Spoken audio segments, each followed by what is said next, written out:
नमस्कार, स्वागत है आप सभी का हमारे विशेष कार्यक्रम में। आपके साथ मैं हूं सोनाली शर्मा। दर्शकों, आज के कार्यक्रम में हम बात करने वाले हैं कोरोना टीकाकरण अभियान के बारे में। जैसा कि हम सभी जानते हैं कि 16 जनवरी से भारत में विश्व का सबसे बड़ा टीकाकरण अभियान की शुरुआत की गई और यह अभियान निरंतर जारी है। आज इस कार्यक्रम के माध्यम से हम जानेंगे और समझेंगे कि उत्तराखंड में कोरोना का जो ये टीकाकरण अभियान है, इसकी रफ्तार किस तरह से चल रही है, लोगों में इस टीकाकरण को लेकर किस तरह से उत्साह बढ़ाया जा रहा है स्वास्थ्य विभाग के जरिए। और इस विषय पर बात करने के लिए हमारे साथ बेहद खास मेहमान स्टूडियो में उपस्थित है। हमारे साथ उत्तराखंड की स्वास्थ्य महानिदेशक डॉक्टर अमिता उप्रेती जी हैं। उनसे जानेंगे उत्तराखंड में कोरोना की स्थिति और साथ ही साथ कोरोना टीकाकरण अभियान के बारे में। मैम, बहुत बहुत स्वागत आपका हमारे कार्यक्रम में। सभी को जी, तो सबसे पहले मैम, हम ये भी जो हम आज का जो हमारा विषय है कि कोरोना टीकाकरण अभियान, लेकिन उससे पहले हम आपसे जानना चाहेंगे कि वर्तमान में अगर उत्तराखंड की बात करें तो कोरोना की स्थिति क्या है और जो लगातार आप लोगों के प्रयासों से ये जो ग्राफ अब कम होता जा रहा है, तो क्या स्थिति है वर्तमान में? पिछले 1 सालों से हमने जिस युद्ध स्तर पर कोरोना के संक्रमण को रोकने में युद्ध स्तर पर कार्य किया और उत्तराखंड में इस संक्रमण को रोकने में हम सफल भी हुए और काफ़ी हद तक सफल हुए। और उसी युद्ध स्तर पर अभी कहीं पर भी कोई ढिलाई नहीं है, बिल्कुल वैसा ही सारे चिकित्सा इकाइयों में काम चल रहा है। भारत सरकार की गाइडलाइन, राज्य सरकार की गाइडलाइन और स्वास्थ्य विभाग के आदेशों के क्रम में सभी सीएमओज को निर्देश दिए गए हैं 13 जनपदों के कि किसी भी प्रकार की ढिलाई नहीं होनी चाहिए। टेस्टिंग अपने समय से होनी है। लोगों को जिनको संक्रमण है उनको उसी व्यवस्था के तहत, उन्हीं मानकों के अनुसार, अगर वो कोविड पॉजिटिव हैं तो उनको उसी तरह का ट्रीटमेंट होना है, अगर उनको होम आइसोलेशन में तो उनको उसी तरह से ट्रीट करना है और कहीं पर भी किसी प्रकार की ढिलाई नहीं है। और मैं आपके माध्यम से ये भी कहना चाहूँगी सभी से कि कोविड एप्रोप्रिएट बिहेवियर हमको बिल्कुल नहीं छोड़ना है। हालांकि कोविड वैक्सीन अब भारत में आ गई है, उत्तराखंड में भी आ गई है। किसी को कोई घबराने की ज़रूरत भी नहीं है, क्योंकि कोविड वैक्सीन लगने के बाद आप निश्चित तौर पर इम्यूनाइज्ड हो जाएंगे।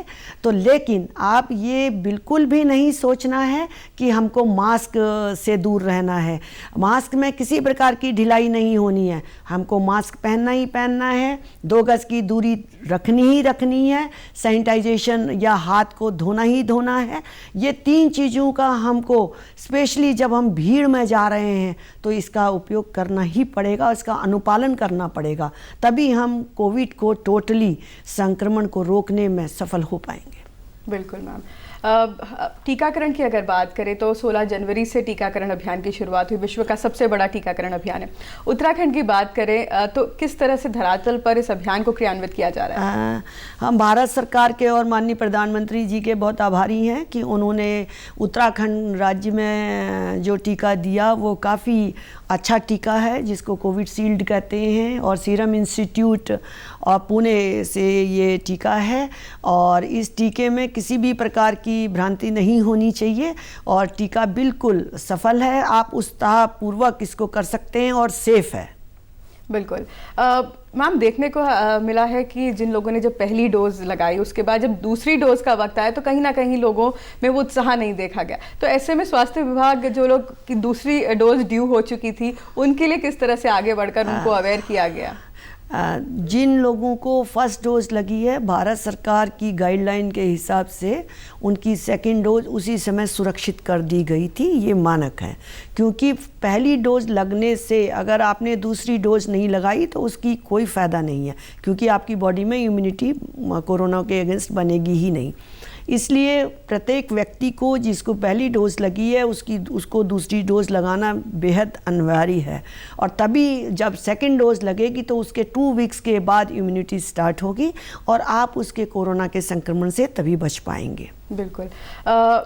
बहुत से लोगों में जब डोसेज पहली लगी उसके बाद बुखार के लक्षण देखे गए, घबराहट के लक्षण देखे गए, तो कहीं ना कहीं एक डर की स्थिति लोगों में पैदा हुई। तो आपसे जानना चाहेंगे क्या ये सामान्य चीज़ है जब डोसेज लगती है, जब बॉडी में एंटीबॉडीज बनने लगती है, तो क्या ये चीज़ें सामान्य होती हैं? बिल्कुल, ये चीज़ें सामान्य होती हैं। हमें नहीं भूलना चाहिए कि जो छोटे बच्चों को जब हम वैक्सीनेशन करते हैं तो कोई भी वैक्सीन अगर बॉडी में जाती है तो आप देखते होंगे छोटे बच्चों को हम डीपी टीका लगाते हैं या दूसरे टीके लगाते हैं तो उनको बुखार आता है, बहुत छोटे छोटे बच्चों को जिनकी एज 1 साल से नीचे की होती है। तो डेफिनेटली ये भी एक वैक्सीन है।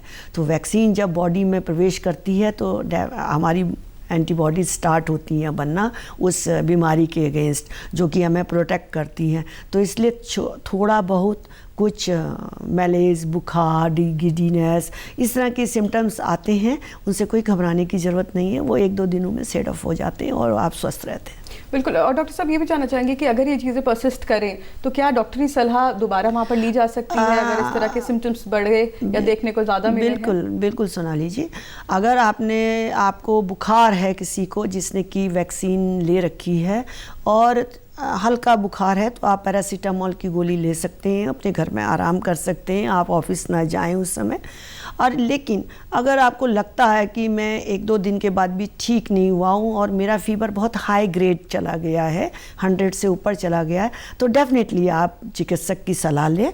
नहीं तो मेरा ये मानना भी है कि जहाँ पर आपको वैक्सीन लगती है वहाँ चिकित्सक रहता है और आपका मनोबल पूरा करता है वो कि आप कहीं पर भी डिमोरलाइज ना हो, और वहाँ पर एक फिजिशियन या हमारा MBBS डॉक्टर रहता है जो आपको देखता है हाफ एन आवर, क्योंकि ये वैक्सीन में नियम है कि फर्स्ट रूम होगा, सेकंड रूम होगा, थर्ड ऑब्जर्वेशन रूम है उसमें, और हाफ एन आवर आपको ऑब्जर्व करता है वो डॉक्टर।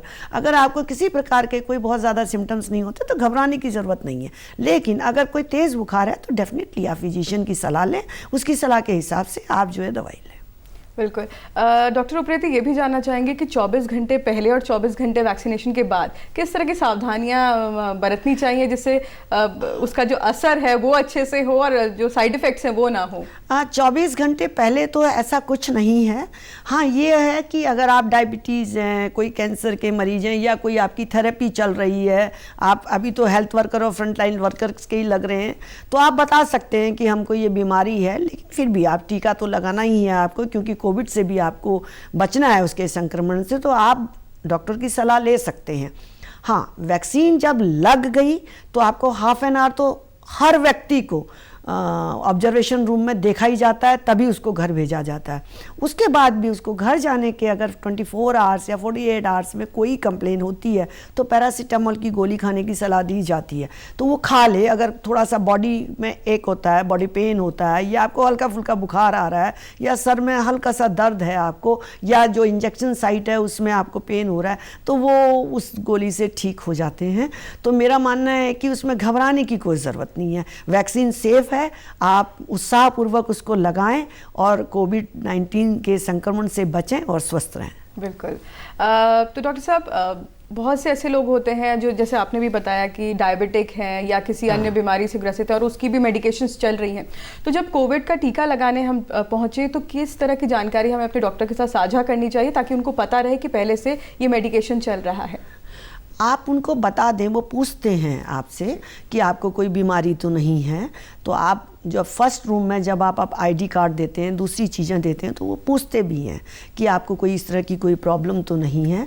तो आप बता सकते हैं कि मेरे को इस तरह की प्रॉब्लम है, या आप डायबिटीज़ हैं, हाइपरटेंशन है, तो वो आपको चेक कर लेंगे उसी समय। और आप उस समय नॉर्मली मेडिसिन तो लेते ही हैं, डायबिटीज़ हाइपरटेंशन तो बहुत लाइफ लॉन्ग होती हैं, तो कोई इस तरह की प्रॉब्लम नहीं होती है, तो वो चेक करके फिर आपको वो कोविड वैक्सीन लगा देते हैं।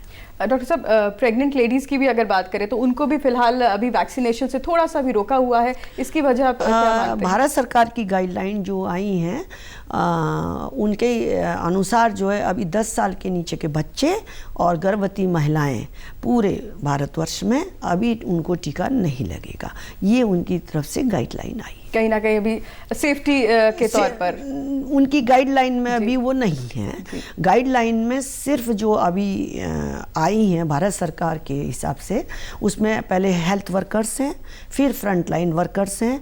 तो उत्तराखंड में जो ये हेल्थ वर्कर और फ्रंट लाइन हेल्थ वर्कर ये 3 लाख हैं। तो जब इनको लग जाएगा फर्स्ट या सेकेंड डोज, उसके बाद 50 साल के उम्र से ऊपर के लोग, उनको चिन्हित कर रहे हैं हम अभी। करीबन उनकी लिस्ट तैयार हो गई है सरकार के द्वारा और विभाग के द्वारा भी।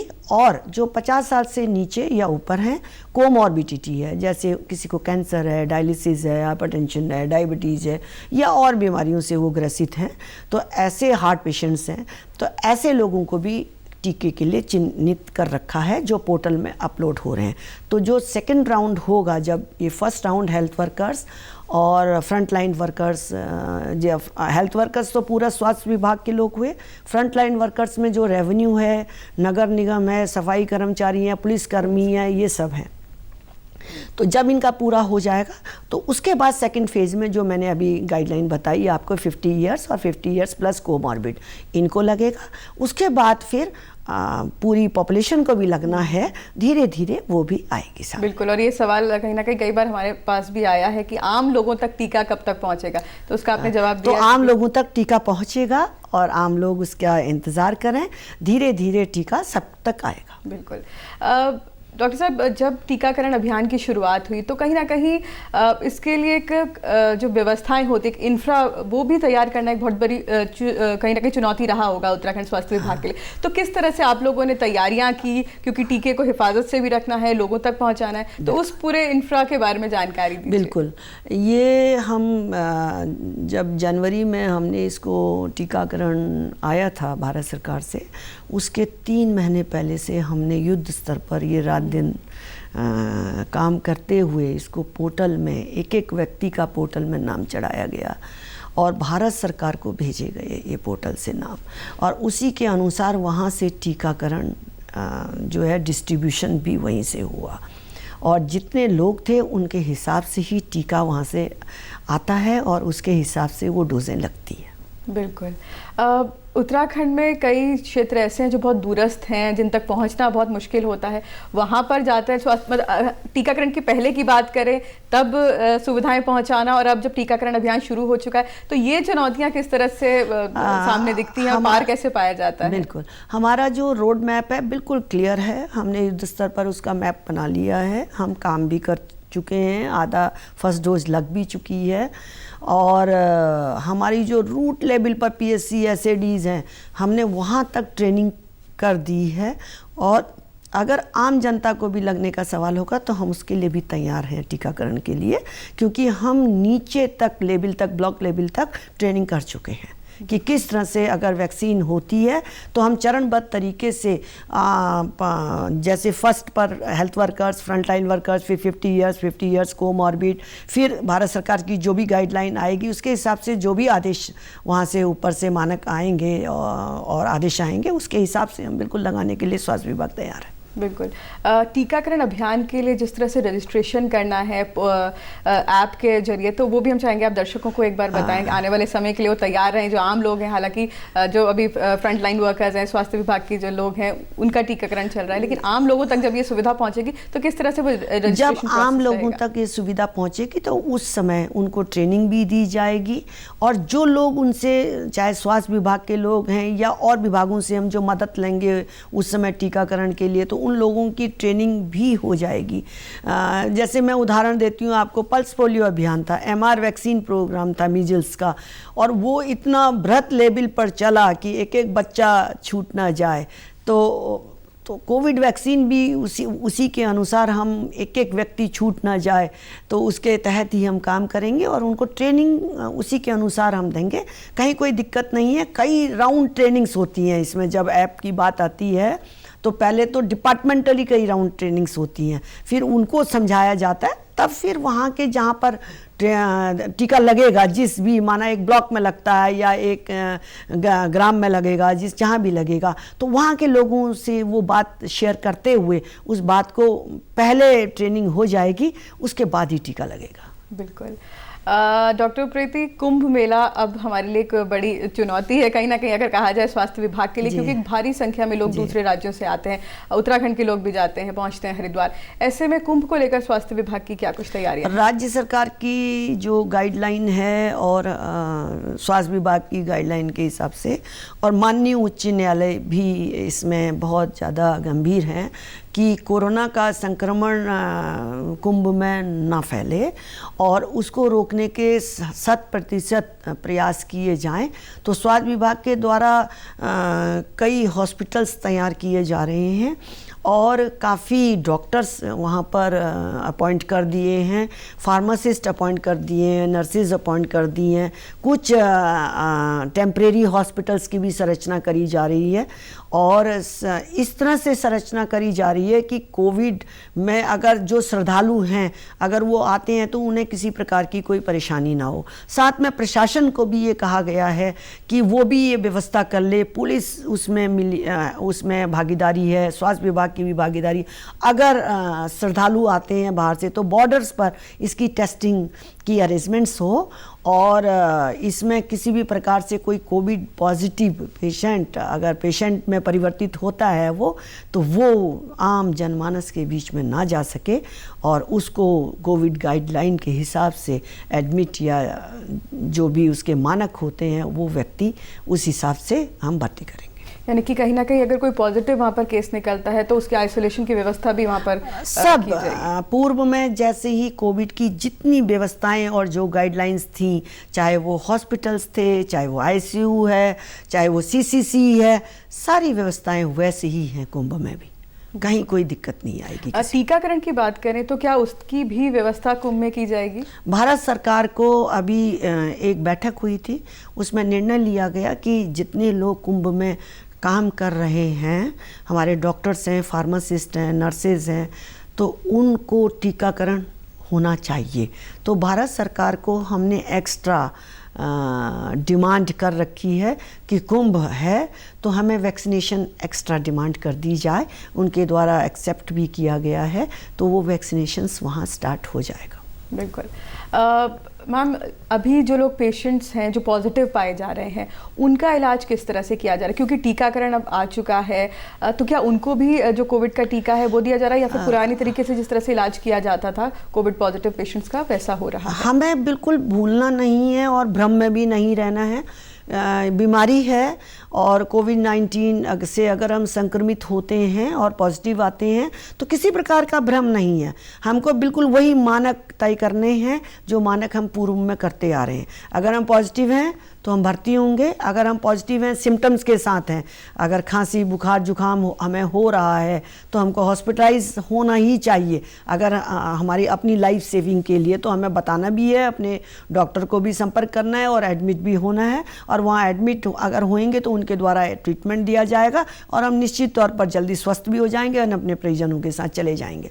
और दूसरा, अगर हमें कोविड पॉजिटिव हैं हम और हम कोई सिम्टम्स नहीं है तो होम आइसोलेशन का मेथड भी है उसमें, और उनको हम होम आइसोलेशन में रखेंगे। स्ट्रिक्ट सुपरविजन रहती है स्वास्थ्य विभाग की उसमें, और डेली उनको फ़ोन भी किया जाता है, और जब वो उनका 14 डेज़ पूरा हो जाता है और उनका दोबारा से टेस्ट होता है, वो नेगेटिव आते हैं तो वो भी स्वस्थ हो जाते हैं। तो हमें मानक कहीं भी नहीं भूलने हैं, कोविड अप्रोप्रिएट बिहेवियर कहीं भी नहीं भूलना है। कोविड टीका आ गया है, बहुत अच्छी बात है, उसके लिए हमें एक राहत है, लेकिन हमें कोविड अप्रोप्रिएट बिहेवियर कहीं भी ढिलाई नहीं करनी है। मास्क तो बिल्कुल नहीं छोड़ना है, हमें मास्क तो अभी ज़रूरी है, और साथ में जो है हैंड सैनिटाइजर और डिस्टेंसिंग इज़ वेरी इम्पॉर्टेंट। बिल्कुल। डॉक्टर साहब, नए स्ट्रेन की भी बात हो रही है और उत्तराखंड में भी 5 राज्यों से आने वालों के लिए टेस्टिंग शुरू कर दी गई, तो कितना गंभीर है ये, या जो जिस तरह की हम अभी जो दिनचर्या है हमारी, जिस तरह हम प्रिकॉशंस रख रहे हैं उसी को हमें रखना चाहिए, या सावधानी जो हम बरत रहे हैं, या चिंता और ज़्यादा बढ़ गई है कहीं ना? मैं आपके माध्यम से सभी से ये भी कहना चाहूँगी कि भ्रम की स्थिति कहीं भी पूरे राज्य में नहीं होनी चाहिए। उत्तराखंड राज्य बिल्कुल सेफ है और कहीं कोई स्ट्रेन नहीं है, और उसके इंतज़ाम भी पूरी तरह से करे गए हैं। एक समय यूके में स्ट्रेन था तो हमने पूरी तरह से अरेंजमेंट कर दिए थे, हमारी स्ट्रिक्ट सुपरविजन थी फ़्लाइट्स पर, और जो भारत सरकार द्वारा हमें लिस्ट दी गई उसका हमने अनुपालन किया। इसलिए आज की तिथि में उत्तराखंड में नए स्ट्रेन की किसी प्रकार की कोई संभावना नहीं है। बिल्कुल। डॉक्टर साहब, जिस तरह से अब मौसम परिवर्तित हो रहा है, हम सर्दी से अब गर्मी की तरफ आ रहे हैं, तो बहुत लोगों को ये जो नॉर्मल फीवर और कफ एंड कोल्ड की शिकायत होती है, तो ऐसे में अगर कोरोना के सिम्टम्स हैं और वो हम मामूली बुखार की तरह ले लेते हैं कई बारी, तो इसका हमें किस तरह से डिफ्रेंशिएट करना चाहिए? देखिए, आपको अगर सर्दी बुखार जुकाम है तो नॉर्मल है, आप देख लीजिए 1-2 दिन। अगर आपको सर्दी बुखार जुकाम है तो अपने परिजनों से आप सेपरेट हो जाइए। ये तो पूर्व में भी प्रचलित है कि अगर सर्दी बुखार जुकाम है तो हमें रुमाल रख लेना चाहिए और किसी के सामने खांसना नहीं चाहिए। अगर हम अपने को एनर्जेटिक और स्वस्थ महसूस कर रहे हैं तो कोई दिक्कत नहीं है, लेकिन सेकंड स्टेज ये है और हमें डॉक्टर की सलाह लेके थोड़ी बहुत दवाई ले लेनी चाहिए जो डॉक्टर द्वारा प्रिस्क्रिप्शन दिया गया। लेकिन अगर हमें सेकंड फेज में लग रहा है 3-4 दिनों में कि कहीं सांस में लेने में दिक्कत है, तो हमको इसको लाइटली बिल्कुल नहीं लेना है और हमको अलर्ट हो जाना है और हमको तुरंत जो निकटतम चिकित्सा इकाई है, जो चिकित्सक है वहाँ उसकी सलाह लेनी है और चिकित्सक की सलाह के अनुसार ही आगे का इलाज करना है। बिल्कुल। डॉक्टर साहब, अब जैसे जैसे कॉलेजेस खुल गए हैं, स्कूल खुल रहे हैं और आने वाले समय में छोटे बच्चों के लिए भी स्कूल खोल दिए जाएंगे, तो किस तरह के प्रिकॉशन बच्चों को और खासतौर पर उनके अभिभावकों को आप क्या कहना चाहेंगी जो बच्चों को स्कूल भेजेंगे, तो किस तरह से उनको तैयार किया जाए? मैं अभिभावकों से यही अपील करना चाहूँगी कि बच्चे बहुत छोटे होते हैं और उनको समझ नहीं होती है बहुत ज़्यादा, तो उनकी काउंसलिंग बहुत ज़्यादा ज़रूरी है और अभिभावक इस बात को ध्यान रखें कि बच्चों को इतनी काउंसलिंग करें वो कि अगर वो जाएं तो मास्क ज़रूर लगाएं, उनके बैग में छोटी सी बॉटल सैनिटाइज़र की ज़रूर हो कि बच्चा जब भी वहाँ पर कुछ खाए पिए तो हैंड वॉश कर ले और सैनिटाइज़र से जो है हाथ को वॉश कर ले। और मैं आपसे ये भी कहना चाहूँगी कि स्कूलों में भी ये व्यवस्था होनी चाहिए कि बच्चों को थोड़ा डिस्टेंसिंग, क्लासरूम्स में डिस्टेंस का पालन ज़रूर होना चाहिए। इस तरह की व्यवस्था हो जिससे बच्चे संक्रमित ना हो सकें और वो संक्रमण से बच सकें। बिल्कुल मैम, चलते चलते क्या सुझाव आप लोगों को देना चाहेंगी? उत्तराखंड की अगर बात करें तो अन्य राज्यों के हिसाब से उत्तराखंड की स्थिति हमेशा बेहतर रही है कोरोना काल में भी, लेकिन चलते चलते लोगों को अभी भी किस तरह से सावधानियां बरतनी चाहिए, क्या सुझाव देना चाहेंगी? मैं आपको आपके माध्यम से ये अपील करना चाहूँगी सभी से कि अगर कोविड वैक्सीन आप लगा रहे हैं, किसी प्रकार की कोई भय नहीं, कोई भ्रम की स्थिति नहीं होनी चाहिए। आप कोविड वैक्सीन लगाएं और खुश होकर लगाएं और फर्स्ट डोज भी लगाएं, उतने ही उत्साह के साथ सेकंड डोज लगाएं और आप कोविड-19 संक्रमण से बचें और उसके फैलने को रोकने में एक अपना अहम योगदान भी दें एक अच्छे नागरिक के तौर पर। दूसरा, मैं ये भी कहना चाहती हूँ कि कोविड अप्रोप्रिएट बिहेवियर अभी कोरोना का संक्रमण का टला नहीं है, तो हमको भय बिल्कुल नहीं करना है, लेकिन कुछ अपने नियमों का पालन करना है जिसमें हमको मास्क बहुत ज़रूरी है। मैं सभी को आपके माध्यम से ये कहना चाहूँगी, मास्क पर किसी प्रकार की ढिलाई नहीं होनी चाहिए, डिस्टेंसिंग 2 गज की दूरी ज़रूर रखनी चाहिए और हाथों को बहुत अच्छी तरह से आप धो लें और जहाँ आप अगर ऑफिस में हैं तो सैनिटाइजर से आप अपना हाथ वॉश ज़रूर कर लें। इन तीनों चीज़ों का अगर हम पालन करते हैं तो डेफिनेटली हम संक्रमण से बचते हैं और स्वस्थ रहेंगे, खुश रहेंगे, तो अपने परिजनों के साथ भी स्वस्थ रहेंगे और राज्य को भी खुशहाल रखेंगे। Thank you. बिल्कुल मैम, आप हमारे कार्यक्रम में आई, आपने अपना समय दिया, आपका बहुत बहुत शुक्रिया। और मैं आपने मुझे इस कार्यक्रम में बुलाया और मुझे इतना सम्मान दिया, उसके लिए मैं आप सभी लोगों की आभारी हूँ। उसके लिए बहुत बहुत धन्यवाद। Thank you. तो ये थी हमारे साथ डॉक्टर अमिता उप्रेती, स्वास्थ्य महानिदेशक, और साफ तौर पर उन्होंने कहा कि भारत में कोरोना का टीका आ गया है, हमारे लिए बेहद गर्व की बात है, लेकिन इसके साथ साथ हमें कोविड एप्रोप्रिएट जो बिहेवियर है उसे नहीं भूलना चाहिए। कार्यक्रम में फिलहाल के लिए इतना ही, मुझे दीजिए इजाजत। देखते रहिए दूरदर्शन उत्तराखंड। नमस्कार।